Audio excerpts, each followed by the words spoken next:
Vous écoutez ITFM.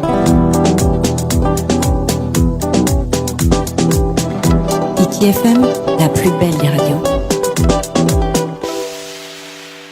Yaorana et Maeva sur ITFM, chers auditeurs. Aujourd'hui, on va parler d'un sujet qui devrait être un véritable sujet de société dont on devrait parler véritablement tous les jours. Un défi, c'est à la recherche du bonheur. Alors, à la recherche du bonheur, vous allez vous dire, oui, Valérie, elle est sympa, elle veut qu'on en parle tous les jours. Mais en fin de compte, derrière ce titre qui est, somme toute, assez attractif comme ça, à la recherche du bonheur, il y a une question dont nous allons débattre aujourd'hui avec nos deux invités, qui est le cyberharcèlement. Donc, tous derrière vos postes, devant vos ordinateurs pour le replay. Pour ce faire, on va accueillir deux étudiantes qui sont en troisième année d'information et communication à l'ICEP, que sont mesdemoiselles Océane Daubé-Hubert, Yaorana Mabel, Yaorana. Et puis Vicenta Varnet, Yaorana. Yaorana. Alors, donc dans le cadre de vos études, vous avez donc été amené à plancher sur des projets.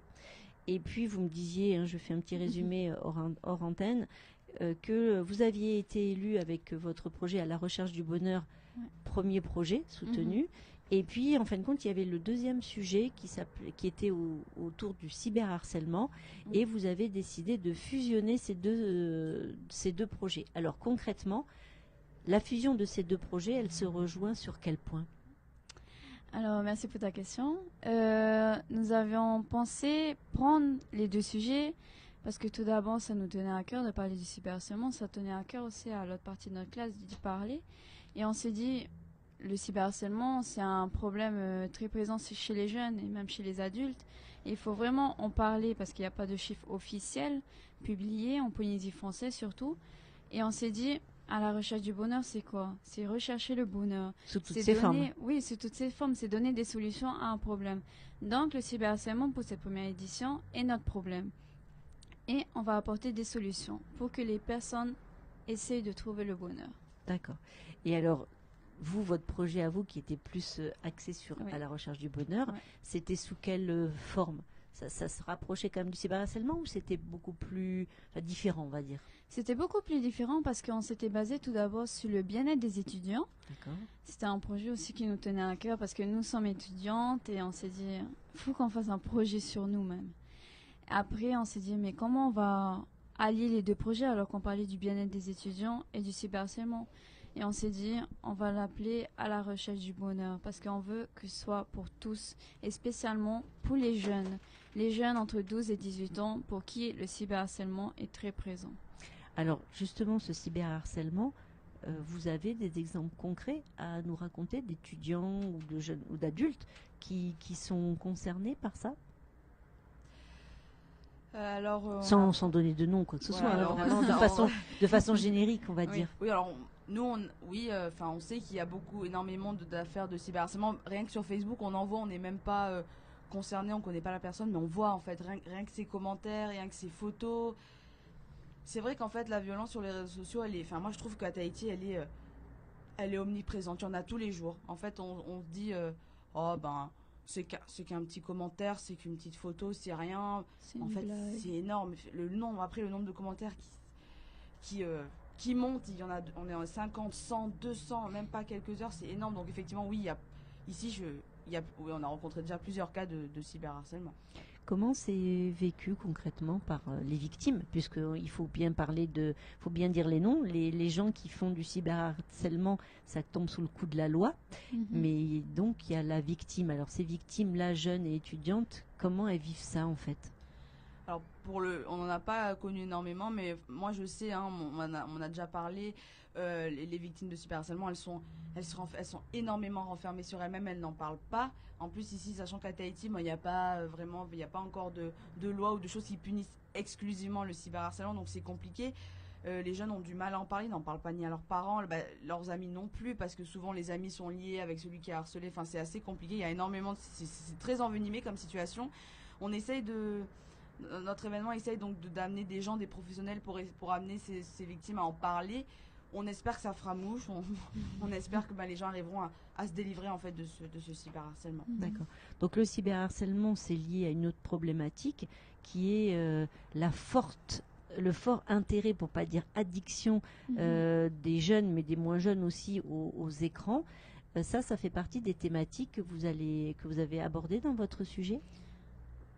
Oui, justement, nous aurons le vendredi matin. Le vendredi déjà est une journée exclusivement réservée aux scolaires. Nous avons sélectionné plusieurs écoles, les collégiens et les lycéens, de Pirey et certains de Haroué. Et le matin, tout comme l'après-midi, nous aurons l'intervention de la DSP pour une conférence sur les dangers d'Internet. Ils ont été formés, une personne a été formée dessus et du coup, cette personne va nous parler des dangers d'Internet. D'accord. Et donc vous avez déjà vu les contenus, j'imagine. C'est des présentations qui vous ont déjà été faites ou que vous allez découvrir le jour de l'intervention? Alors non, on va découvrir les présentations le jour de l'intervention. On a quand même la plupart des infos qui nous ont été dévoilées. On sait de quoi ils vont parler et on est content parce qu'ils savent de quoi ils vont parler. D'accord. Voilà, comme disait ma collègue Vicenta, on a la chance d'avoir un policier en fait qui a été formé à la cybersécurité. Donc il va venir parler et des dangers d'Internet, mais également de la cybersécurité et de la loi en fait qui régit tout ça. Qui régit, voilà, qui Ouais. essaie du moins de régir tout ça.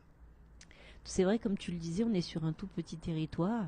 C'est comme si on vivait dans un petit village. Ah oui. Et c'est vrai que les gens se rendent compte ou ne se rendent pas compte du mal que ça peut faire, parce que régulièrement, si on s'ouvre un petit peu très au-delà de la Polynésie, on s'aperçoit qu'il y a des jeunes qui en viennent à mettre fin à leur vie. Il y a Ouais. quand même des histoires très, très graves de jeunes ados qui finissent par se jeter par la fenêtre du Xème étage de leur immeuble ou de se suicider, ou il y en a même un qui a essayé de se faire brûler. Donc c'est vraiment un gros problème. Et du coup, votre programme, donc tu disais, ça va être effectivement l'intervention de ce policier, dont tu me donneras les coordonnées hors antenne, parce que je vais l'inviter parce que c'est un sujet très intéressant. Il va y avoir donc quoi d'autre comme intervention autour de la thématique du cyberharcèlement et de être plus heureux donc. Alors donc on a plusieurs activités, moi je vais vous en citer quelques-unes qui concernent le cyberharcèlement. On aura des stands d'information, donc la DSP sera présente pour que vous puissiez victime en parler. On aura également l'association SOS Suicide qui sera là, du coup, pour prévenir de ce que vous disiez, donc pour prévenir de tout ce qui est suicide.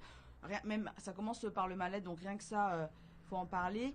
On aura aussi le Farid Tamaho qui sera présent, donc là et pour animer donc une activité sur l'éducation émotionnelle et relationnelle, mais également un stand d'information en fait pour parler de sa structure, qu'est-ce qu'ils font, comment ils peuvent nous aider. Et on a également donc la conférence, comme on a parlé sur les dangers d'Internet, et également une activité jeu de rôle en fait où les élèves donc seront amenés à jouer en fait des situations où ils prendront le rôle et du harceleur et du harcelé pour bien comprendre en fait la position de chacun. Bon, on sait déjà qui domine pas, mais pour bien comprendre en fait dans quel mal est le harcelé et dans quelle position et quelle puissance a le harceleur en fait dans ce genre de situation. Voilà. Il y a des étudiants qui sont venus vers vous en vous disant que ils ont été à un moment harceleurs.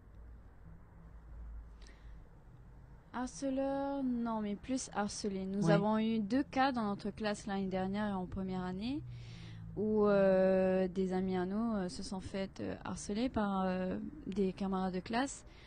Et heureusement, nous avons eu le soutien de nos responsables de filière qui ont pu nous conseiller. Et ça s'est réglé. Mais après, ce qu'il faut bien dire, parce que c'est vrai que comme on habite dans un tout petit territoire, les gens se disent « oulala, faut surtout pas parler ». Mais en fin de compte, si, il faut parler, parce que souvent, les harceleurs sont pas si courageux que ça.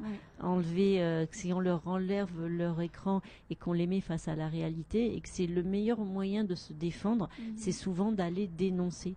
Alors, il y a des intervenants, je ne sais pas si vous allez en parler, dans les établissements scolaires, parce que là, on va quitter juste un peu le lycée pour revenir un petit peu plus, on va dire, au collège et au lycée. Il y a des infirmières scolaires, il y a des psychologues scolaires aussi, et il faut, à mon sens, pas se gêner d'aller les solliciter et d'en parler et d'en parler encore. Vous êtes d'accord ? Exactement. Oui, exactement. Il faut y aller.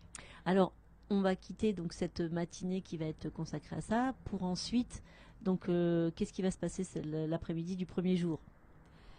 Alors, La journée du vendredi, la journée entière du vendredi 26 avril, elle est exclusivement, comme Vicenta l'a dit, réservée aux scolaires.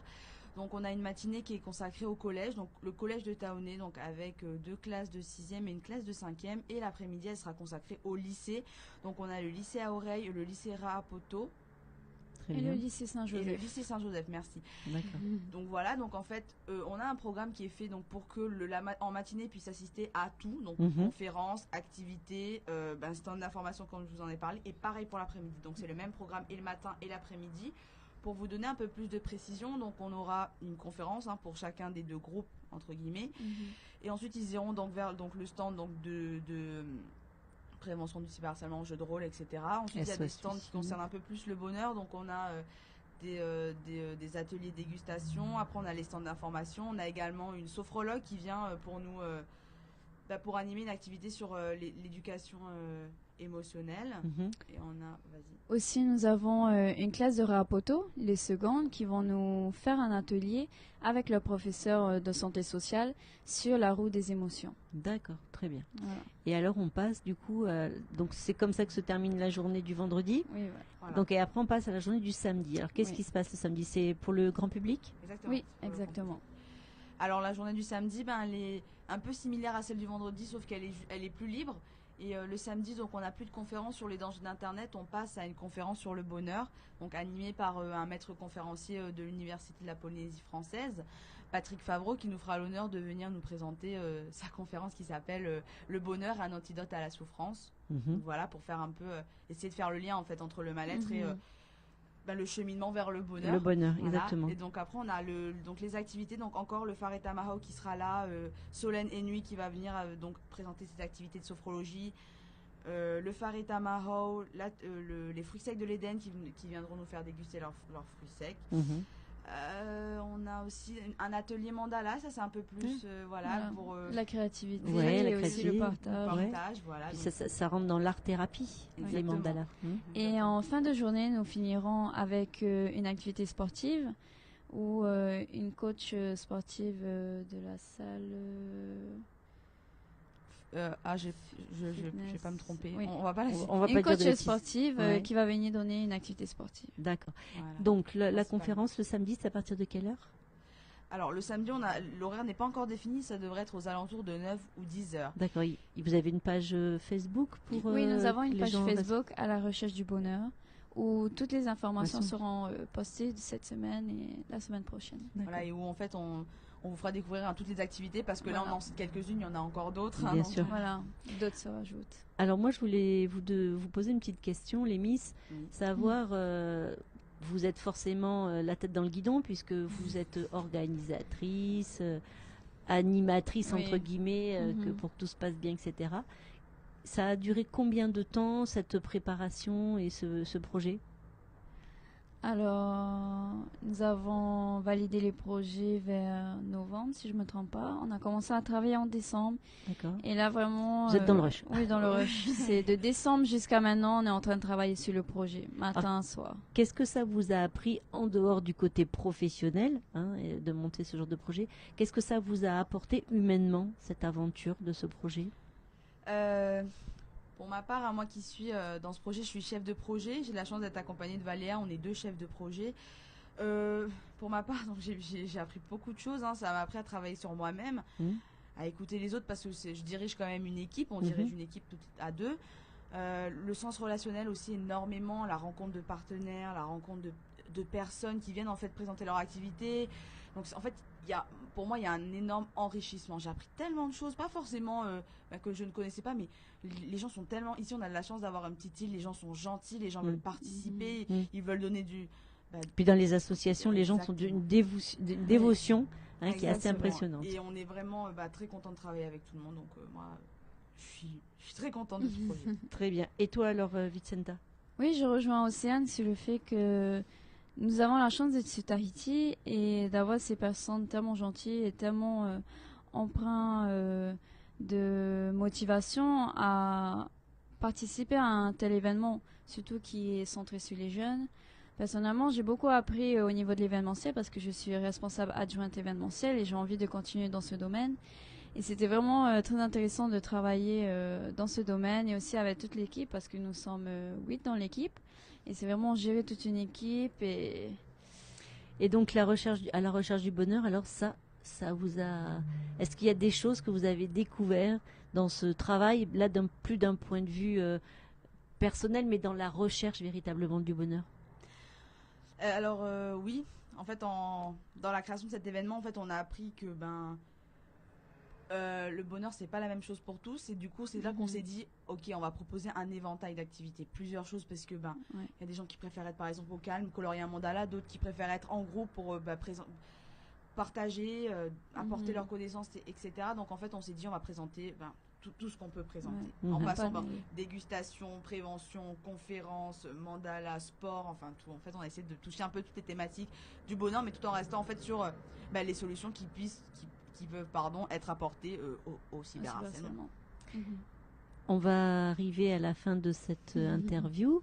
Je vais avoir une dernière question de conclusion, mais avant, je voulais savoir si vous vouliez remercier des partenaires en particulier, parce que c'est important et c'est sans les partenaires, c'est difficile de monter des choses. Il n'y a pas d'événement sans les partenaires. Alors, vos principaux partenaires sont?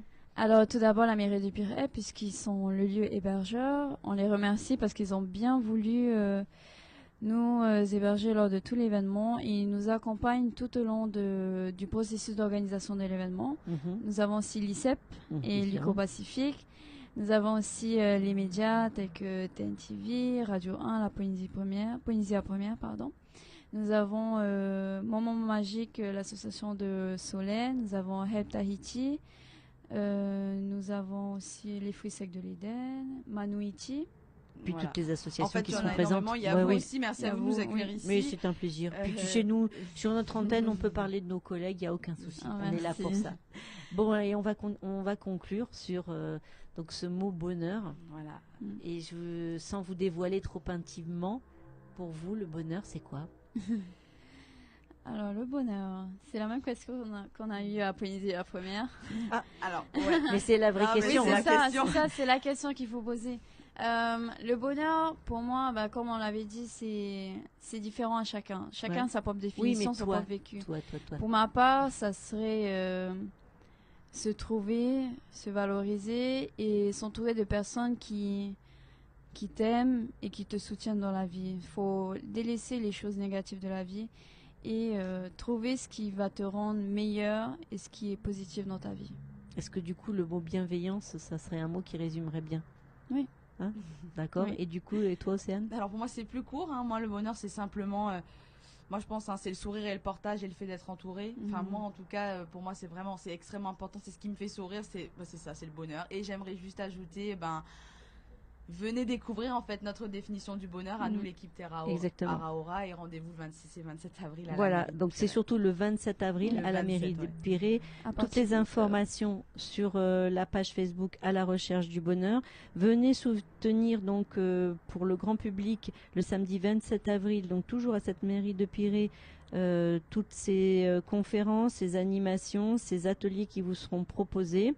Ça permettra de venir en famille, ça permettra de sensibiliser tout le monde, et puis peut-être de un moment comme ça, de se poser quelques minutes et de se dire mais si on mettait pas un peu plus de bienveillance dans notre vie, est-ce qu'on serait pas plus heureux au total? Oui. Vous êtes d'accord? Exactement. Allez, on vous souhaite à tous sur ces belles paroles une belle journée. Prenez soin de vous, faites preuve de bienveillance à l'égard de ceux qui vous entourent, que ce soit au travail, au sport ou dans votre vie privée. Passez une belle journée. Merci 100% LED, toujours notre partenaire, de nous éclairer. Et merci Noah d'être là toujours avec moi dans le studio. Allez Nana, et passez surtout un bon week-end. Vous écoutez ITFM. ITFM, la plus belle des